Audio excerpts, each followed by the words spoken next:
Simbora, pessoal, aqui começando a aula com a nossa polêmica sobre o artigo 16A da nossa Lei das Eleições. Percebam o seguinte, disse lá no 16A que a pessoa pode concorrer sub judice, ou seja, ainda com seu registro pendente de julgamento ou já julgado e pendente de análise de recurso. Tá? Então o 16A serve para essas duas coisas, então o 16B é totalmente dispensável. Mas enfim, então o 16A nos diz, eu posso concorrer independentemente de estar tendo um recurso para julgamento ou não. Tá? Então eu posso concorrer, estou com o registro ainda sob análise, eu posso concorrer, manter meu nome na urna eletrônica, fazer minha campanha normal, ir fazer propaganda, tranquilo, muito bem. Qual é o problema do artigo 16A e qual foi o problema levado à Justiça Eleitoral? Porque antes desse artigo a interpretação era uma, depois dele essa interpretação se manteve por um tempo e hoje ela é totalmente diferente. Vejam só. Vou colocar na luz aqui uma página branca para a gente entender. Aqui as eleições. Tá? Aqui a data das eleições. Certo? Imagina que eu faço o requerimento de registro de candidatura. Tá bom? E imagina que esse registro de candidatura é indeferido. Antes das as eleições estão aqui. Isso aqui é uma linha do tempo, tá? Isso aqui imagina que é uma linha do tempo.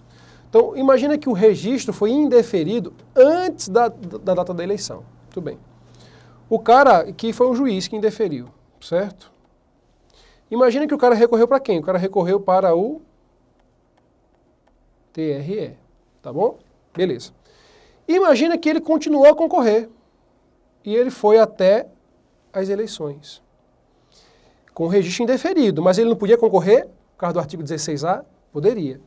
Então vamos lá, se ele concorreu com o registro indeferido e foi eleito, certo? Esse entendimento não modificou-se. Esse aqui sempre foi esse mesmo entendimento, mas só que vocês entenderem as polêmicas. Se ele estava com o registro indeferido e recorreu para o TRE e continuou a concorrer. Imagina que esse cara foi eleito. O TRE imagina que ele não tinha julgado ainda, ele foi eleito. Imagina que depois das eleições, o TRE mantém o indeferimento do registro de candidatura, certo? Imagina que o TRE mantém o indeferimento de registro de candidatura dele.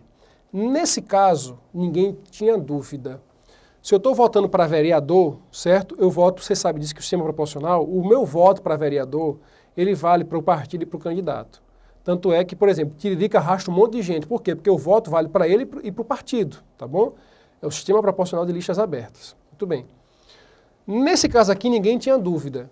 Na hora que o cara tem a decisão do TRE confirmada, mantendo o indeferimento do registro de candidatura, os votos para ele, candidato, o candidato aqui no meu exemplo é vereador, os votos para o candidato a vereador, para ele são nulos, para o partido também vão ser todos os votos nulos. Todos esses votos são perdidos e por isso que é muito ruim deixar esse cara concorrer, entendeu? Que eu perco uma ruma de voto, eu perco muitos votos em razão de um negócio como esse, certo? Então esse era um contexto, sobre esse contexto ninguém tinha dúvida. Era assim a interpretação antes do 16A, continuou a ser assim depois do 16A. A bronca está agora, olha só. Deixa eu colocar aqui para apagar todas. Imagine o seguinte contexto, aqui as eleições. O cara é candidato a vereador, certo? Requereu o registro de candidatura a um juiz. Imagina que o juiz deferiu o registro de candidatura. Deferiu.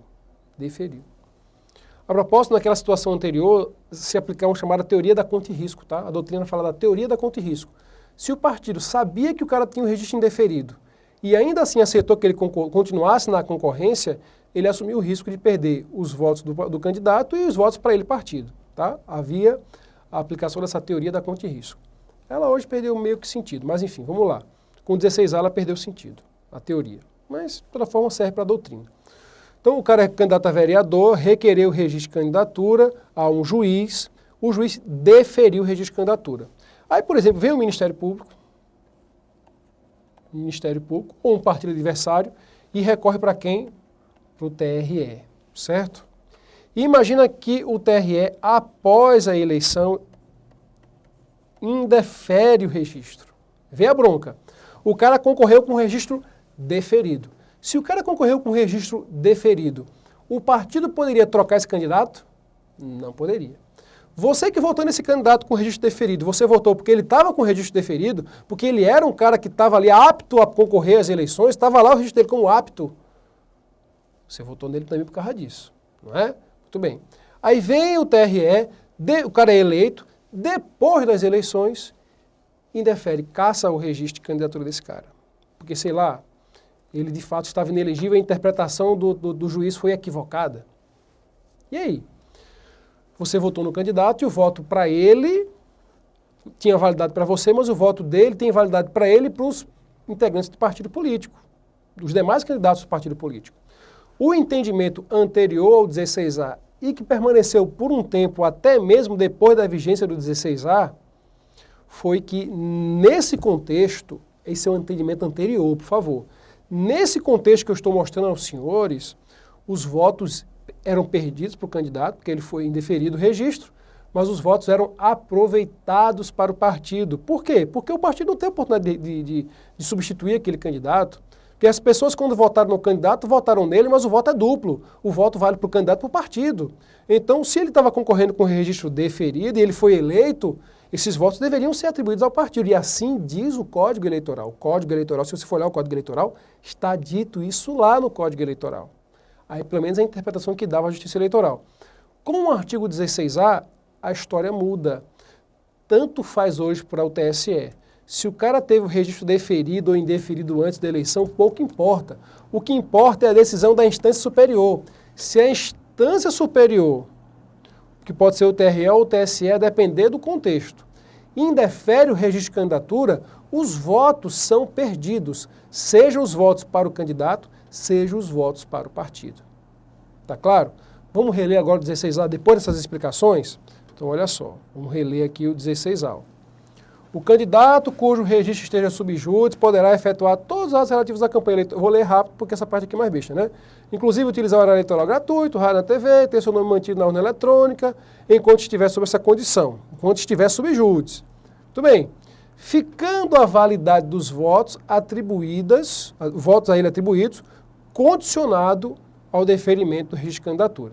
Então, como o artigo diz aqui que o voto nele fica atribuído, os votos a ele ficam condicionados ao deferimento do registro de candidatura, ainda houve uma dúvida se os votos atribuídos a ele, mas que em consequência iam para o partido, não poderiam ser, digamos assim, aproveitados, tá? E aí vem, a dúvida foi suprida com um parágrafo único, porque o pessoal estava interpretando o caput e esquecia do parágrafo único. O parágrafo único deixa a coisa clara, para mim sempre foi claro, mas para a Justiça Eleitoral nem sempre foi claro. Tanto que no meu livro, em 2011, eu coloquei o entendimento anterior da Justiça Eleitoral.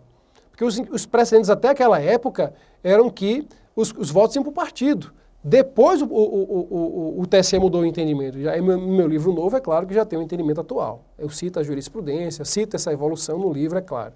Então, o parágrafo único, para mim, não deixa dúvida. O cômputo, para eu computar ao partido os votos, é necessário aqui, ó, o cômputo para o partido ou para a coligação dos votos que foram atribuídos ao candidato, cujo registro estava sob júdice, no dia da eleição, fica condicionado. Olha, há uma condição de deferimento do registro para que os votos vão para o partido.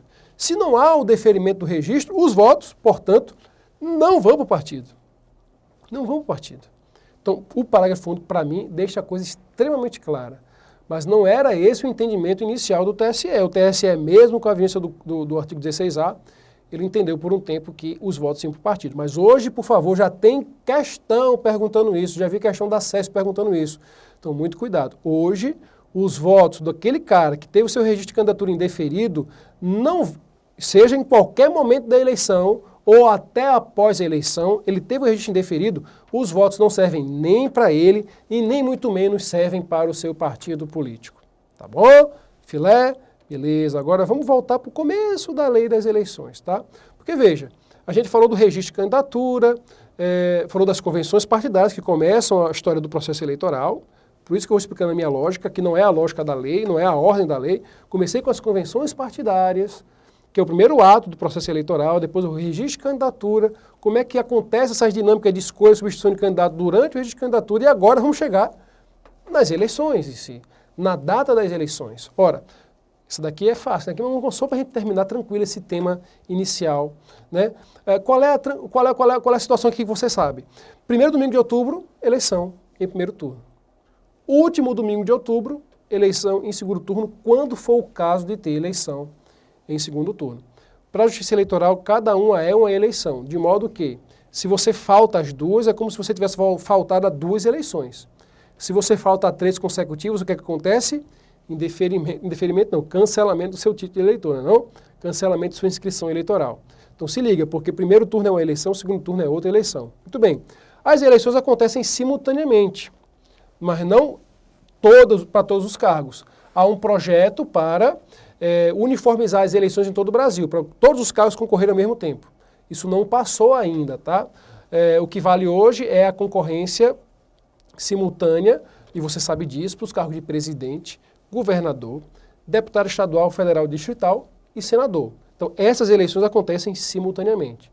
Chamam-se eleições gerais e eleição presidencial, tá bom? E a outra eleição que acontece simultaneamente é para prefeito e vereador. As eleições acontecem no Brasil a cada 2 anos. Muito cuidado, porque eu já vi isso em prova também. As eleições no Brasil acontecem a cada 4 anos. Não. As eleições no Brasil acontecem a cada 2 anos e há um revezamento. Primeiro as eleições municipais, depois dos 2 anos seguintes, as eleições gerais e de presidente da República, tá? Então, deputado federal, estadual, senador, presidente, governadores, enfim, os respectivos vices concorrem simultaneamente, tá bom? Isso aí está na lei das eleições, logo no começo lá pelo artigo 1º mesmo. Eu estou voltando para o começo da lei das eleições, mas estou seguindo a minha ordem lógica aqui do processo eleitoral. Então, vamos mais. Como é que eu faço para eleger um presidente e um governador? Prefeito é parecido, mas a gente já vai falar do prefeito porque tem alguns detalhes que a gente precisa demonstrar para o cargo de prefeito, tá? Então, para presidente e governador, sempre há necessidade de uma maioria absoluta de votos. Então, para o cara ser eleito em primeiro turno, ele precisa ter maioria absoluta dos votos, mas não é de todos os votos, é dos votos válidos. Só é relevante para a eleição o voto válido, voto atribuído ao candidato. Na eleição proporcional, o voto atribuído ao candidato ou à legenda partidária. Mas não conta para efeito de qualquer cálculo na Justiça Eleitoral voto em branco e voto nulo. Não serve para qualquer tipo de cálculo para a eleição de alguém o voto nulo e o voto branco. Serve para você contribuir para o cara ter menos voto e ainda assim ser eleito, tá? E muito menos 50% de voto nulo por opção política do eleitor dá direito à invalidação da eleição, à anulação da eleição. Inclusive tem um Drops, eu vou passar, salvo engano, de minha autoria, que está lá no YouTube, você pode observar, falando, sei lá, uns 10 minutos só sobre a questão dessa questão da nulidade da eleição por voto nulo. Isso aí é um mito, não existe, tá bom? Então vamos lá. Para que um candidato a presidente ou governador seja eleito, ele precisa da maioria absoluta dos votos válidos. Significa dizer que ele precisa ter 50% mais um de todos os votos dados a candidatos, tá bom? Então, dos votos atribuídos a candidato. Então, ele precisa ter mais de 50% desses votos. Se houver empate, em tese, o eleito fica sendo mais idoso, tá? Mas não, se houver empate no primeiro turno, ele não teve maioria absoluta, então vai para o segundo turno, tá bom? Se o empate permanece no segundo turno, aí o mais idoso leva, tá bom? Mas em tese o empate no primeiro turno não conduz à vitória do candidato mais idoso, só se for no segundo turno. E ainda assim é uma interpretação que não é aceita por todos, tá bom? Não é a interpretação aceita por todos, mas é a interpretação mais lógica, mais razoável, diante da interpretação sistemática que a gente pode fazer da legislação. Então vamos lá. Se você não tem a maioria absoluta dos votos, o que acontece? Segundo turno. Ora, no segundo turno, quem é que concorre? Os 2 candidatos mais bem votados. No segundo turno, gente, se só vão 2 pessoas concorrer, é claro que um vai ter mais de 50% dos votos, não é não? Se eu tenho 2 candidatos e eu só considero os votos válidos, ou seja, os votos atribuídos a esses 2 candidatos, é claro que um vai ter mais da metade dos votos. Se empatar, aí vai para o mais idoso. Essa é a lógica, tá bom? Muito bem. Se ocorrer em caso de empate entre os 2 candidatos próximos do primeiro colocado, tem o primeiro colocado, o segundo e o terceiro colocado nas eleições. Se empatar o segundo com o terceiro, a mesma regra. Vai para o segundo turno o candidato mais idoso. Tranquilo? Não tem mistério não, né? Isso aí é tranquilo demais. Para frente. Eleição de presidente governador e seus respectivos vices. Oxe, não, isso aqui a gente já falou. Eleição de prefeito e vice. Eleição de prefeito e vice. Aqui você tem que ter um cuidadozinho, porque a regra geral, porque veja, nós temos 26 estados e o Distrito Federal. É assim? É assim. Então nós temos 26 capitais, mais Brasília, que é a capital federal. Nessas capitais eu não tenho dúvida nenhuma que todas elas têm mais de 200 mil eleitores. E algumas outras poucas cidades pelo Brasil, eu vou ter mais de 200 mil eleitores. Mas o Brasil tem quase 6 mil municípios. Quase 6 mil municípios. Então, a maioria dos prefeitos do Brasil, eles são eleitos por maioria simples, tá? Então, a regra geral no Brasil é que prefeito é eleito por maioria simples. Eu sei que a maioria de vocês aqui que está me assistindo moram em capitais e sempre reputam a eleição de prefeito como em 2 turnos, como sendo possível de 2 turnos, mas a regra geral é que a eleição de prefeito só acontece em um único turno, porque só basta maioria simples, é como a regra para senador da República. Para que o senador da República seja eleito, ele precisa só de maioria simples. Ele pode ficar ali, ó, em primeiro lugar com 34%, o segundo com 33% e o terceiro com 32% dos votos. Veja, o segundo e o terceiro, se somar os votos dele, tem mais do que o primeiro colocado, no meu exemplo de senador. Mas ainda assim o senador vai estar eleito, porque ele teve a maioria simples dos votos. Ele não precisa ter 50% mais 1. E assim acontece com os prefeitos pelo Brasil. A regra é, ele só precisa ter a maioria simples dos votos. Agora, nos locais onde haja mais de 200 mil eleitores, por favor, isso cai demais em prova. É uma besteira, mas é a prova que está lá. 300 mil eleitores, 100 mil eleitores, 200 mil habitantes, porque mais bota é 200 mil habitantes, porque você até lembra do número, 200 mil, mas na hora da prova você esquece se é habitante ou se é eleitor. Então não esqueça, tá? 200 mil eleitores, porque tem muita cidade aqui no Brasil que tem mais de 200 mil habitantes, mas às vezes não tem 200 mil eleitores, tá bom?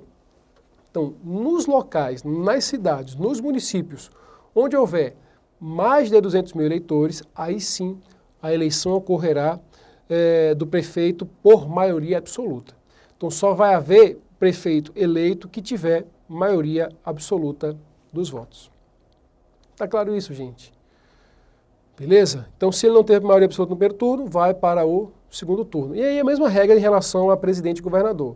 Se houve empate, vai para o mais idoso. Se houve empate entre o segundo e o terceiro colocado, vai para o mais idoso. Tá? O mais idoso vai concorrer. Tranquilo? Para frente. Olha só.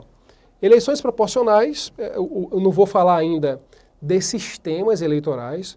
A gente vai ter aulas dedicadas exclusivamente, que é um tema polêmico, é um tema quente também. É claro que boa parte dos concursos nem cobram sistemas eleitorais, mas é um tema para quem tem isso no edital, não deixe de estudar sistemas eleitorais, porque é um tema do momento, é um tema que está em efervescência na reforma política, tá? Então está se debatendo demais o sistema eleitoral, então você tem que saber direitinho como é que funciona o sistema majoritário e o sistema proporcional. A gente não vai falar sobre os sistemas agora, tá? Vamos falar só como é em geral a eleição proporcional. A eleição proporcional do Brasil é para vereador e deputado estadual, distrital e federal. E você tem o direito de votar só no partido se você quiser. Eu voto só no número do partido. O candidato a deputado tem quantos números? Sei lá, tem 5 números. Você pode votar só nos 2 primeiros. Vai para a legenda, não é? Inclusive a gente vai falar depois, quando a gente estiver falando de sistema eletrônico de votação, a gente vai falar sobre como é que é esse voto eletrônico e tal. Vamos entrar em outros detalhes. Mas fique sabendo desde logo que se você quiser votar no partido, basta votar no número dele. Então você pode votar só no partido. E se você quiser, você pode votar também nos candidatos. Eu não vou explicar a dinâmica de como é feito para um candidato ser eleito no proporcional, porque afinal não estamos falando aqui de sistemas eleitorais, que está no Código Eleitoral. Isso aqui não é nem tema da lei das eleições. Você veja que no majoritário até a lei das eleições explica como é que é a eleição. Mas no proporcional, a lei das eleições não menciona absolutamente nada sobre como é que é feito o cálculo do sistema proporcional, tá bom? Isso a gente vê em outra aula, não vai cair, nesse assunto não cai essa temática. Vamos mais. Morte de existência ou renúncia de candidato antes do segundo turno. Morte de existência ou renúncia de candidato. Foi o que aconteceu com o... Não foi o que aconteceu com o Eduardo Campos. O Eduardo Campos morreu ainda antes do primeiro turno, né? Mas se ele tivesse morrido, se ele fosse para o segundo turno e tivesse morrido entre o primeiro e o segundo turno, É óbvio isso também, eu acho que não tem dificuldade nenhuma de você entender, que chamar-se-ia o terceiro colocado. Se entre o primeiro e o segundo turno, um daqueles dois candidatos que estão concorrendo renuncia, falece, tem um registro de candidatura indeferido e não tem mais como recorrer, não tem alternativa recursal, ele vai perder a possibilidade de concorrer, entendeu? Então, nesse caso, chama o terceiro colocado. Do mesmo jeito, se o terceiro colocado estiver empatado com o quarto, chama o mais idoso, tá bom? Então tá aí, ó. Convoque entre os remanescentes o de maior votação, o terceiro colocado. Portanto, se tiver empate entre o terceiro e o quarto, você chama o mais idoso. E aí vamos colocar aqui uma polêmicazinha para você, certo? Preste atenção na seguinte situação. Isso aqui é caso e caso e caso levado à Justiça Eleitoral todos os dias. E essa polêmica continua, nem sempre adotado um padrão uniforme, mas eu vou falar para vocês como é que tem sido o entendimento majoritário a respeito da cassação de mandato, a depender da circunstância em que você foi eleito, com maioria absoluta de votos ou com maioria simples. Veja o seguinte, qual é o entendimento do TSE a respeito disso? Imagine a seguinte situação. Se der, eu acho que eu não vou nem colocar na lousa, gente, porque a minha letra não presta, então não adianta. Eu vou só explicar, qualquer coisa você vai anotando aí, vai dando pause, sei que eu falo rápido, você vai dando pausezinho aí, né, e vai anotando devagarzinho. Se for o caso, se você achar que é suficiente a explicação, tá bom demais. Veja o seguinte, imagina um candidato a prefeito de uma capital, que acho que todas as capitais no Brasil têm mais de 200 mil eleitores. Acho que tem. Porque tem algumas capitais no norte que são pequenininhas mesmo, Boa Vista, não sei se tem mais de 200 mil eleitores, mas deve ter, certo? Então, suponhamos um município que tenha mais de 200 mil eleitores, tá? E imagina que um candidato foi eleito no município com maioria absoluta, tá? Com maioria absoluta dos votos. Imagina que esse cara foi eleito e foi diplomado. Imagina que esse cara tomou posse no cargo público eletivo, tá bom? Então ele foi registrar a sua candidatura, o registro foi até deferido, imagine que você que foi deferido, ele foi eleito, ele foi diplomado, tá bom? Foi diplomado. Se porventura, aí vem vários problemas, se esse cara tomou posse e começou a exercitar o mandato dele, certo? Ele vai ter que ser cassado desse cargo se porventura houver algum motivo de indeferimento de registro de candidatura, de cassação de diploma. E aí eu tenho algumas ações para permitir isso daí. Eu tenho ação de impugnação ao mandato eletivo, que é contado o prazo da data da diplomação. Eu tenho recurso contra a expedição de diploma. Então, o diploma do cara pode ser impugnado perante a Justiça Eleitoral, mesmo com o curso do mandato já em exercício. Ele já está exercitando o mandato e ainda assim ele pode estar sofrendo alguma ação para ter aquele mandato cassado, tá bom? Muito bem. Então, qual tem sido o entendimento da Justiça Eleitoral? Aconteceu, por exemplo, no Maranhão e em alguns outros estados no Brasil, essas situações, esses contextos. Se o cara foi eleito com maioria absoluta dos votos, portanto em primeiro turno, e ele vem a ser cassado por decisão da Justiça Eleitoral, maioria absoluta, e ele vem a ser cassado, a consequência, segundo o entendimento majoritário, é marcação de novas eleições. Não dá para eu chamar o segundo colocado. Por quê? Porque o segundo colocado não teve uma expressividade de votação, tanto não teve porque o candidato, o outro que foi eleito, teve mais de 50% dos votos. Então o entendimento é que teve mais de 50% dos votos, meu amigo, no primeiro turno, e eventualmente venha a ter o seu mandato cassado, a Justiça Eleitoral vai ter que marcar novas eleições. Contudo, se houve, imagina nesse mesmo município com mais de 200 mil eleitores, imagina que o candidato que ficou em primeiro lugar não alcançou a maioria absoluta de votos, alcançou só a maioria simples, sei lá, 30% dos votos. O segundo colocado ficou com 25%, o terceiro com 20%, e os outros foram tendo votinhos pouquinhos aí, para somar os 100% dos votos, sempre dos votos válidos. Aí observa o seguinte, nesse caso, foram para o segundo turno 2 candidatos, certo? Imagina que um desses candidatos foi eleito, porque sempre vai ser eleito um candidato. E imagina que esse candidato eleito no segundo turno, por algum motivo, venha a ser cassado por decisão da Justiça Eleitoral. E acontece demais, gente, isso na prática, tá? Principalmente em relação ao prefeito, tá? Então, o pessoal no curso do mandato eletivo vem a ser cassado. Até o governador, no caso lá no Maranhão, houve isso, tá?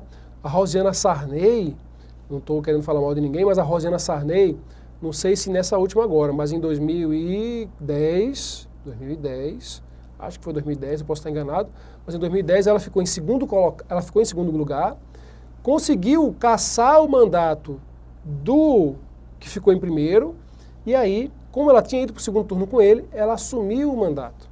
Então, fazendo um resumo da ópera, se você tem um segundo turno, ou seja, se o cara foi eleito com a maioria absoluta, mas só no segundo turno, se houve candidatura em segundo turno, 2 candidatos concorrendo no segundo turno, e um deles, o que foi eleito, vem a ser cassado, o entendimento da Justiça Eleitoral hoje é que o segundo colocado assume o posto, já toma posse, não tem novas eleições não, ele assume o mandato. É claro que ele vai só completar o mandato, é um mandato tampão. Professor, o cara o cara teve ali, assumiu no último ano do mandato, pode, é o mandato, certo? E o cara foi cassado, sei lá, o mandato é de 2014 até 2018, aí a pessoa foi cassada em 2017. O segundo colocado, se houve segundo turno, vai assumir o mandato ali entre 2017 e 2018, tá? Mandato só o tampão, ele não vai ter direito a um mandato novo. E é por isso que é importante que aqueles prazos que a gente falou lá nas primeiras aulas sejam respeitados. Nenhum processo na Justiça Eleitoral que possa resultar em perda de mandato eletivo deve durar mais do que 1 ano. Exatamente porque não tem como eu compensar prazo, não tem como eu restituir mandato, não tem como eu outorgar mandato por um prazo àquela pessoa superior ao que já foi em tese exercitado. Então, a pessoa tinha direito, às vezes, o cara ficou em segundo lugar, mas foi roubada a eleição. Ele tinha direito de ter sido eleito, entendeu? E ele deixou de usufruir do cargo por um tempo, isso é fato, mas ele não tem como compensar esse tempo. E como ele não tem como compensar esse tempo, infelizmente, ele vai ficar prejudicado, é fato, não tem outra alternativa, e é por isso que a gente precisa pressionar a Justiça Eleitoral a cumprir os prazos, não deixar que nenhum processo em que possa se resultar a perda de mandato eletivo dure mais do que 1 ano. Se durar, tem que ser apurado, tem que ver se alguém deu engavetado no processo, tem que denunciar o CNJ, como a própria lei das eleições assim estabelece. Então a lei é muito boa e a Justiça Eleitoral tem sim trilhado um excelente caminho para o julgamento célere dessas demandas, tá bom? Então, só resumindo, se o cara foi eleito com maioria absoluta de votos e venha a ser cassado durante o curso do mandato, há necessidade de marcar-se novas eleições. Para o mandato tampão também, tá? Só para o mandato, completar o mandato do cara. Se houve segundo turno e concorreram 2 candidatos nesse segundo turno, e o cara que foi eleito venha a ser cassado, o segundo colocado no pleito assume o posto. Tá bom? É isso, meus amigos. Ficamos por aqui. Um abraço e fiquem com Deus.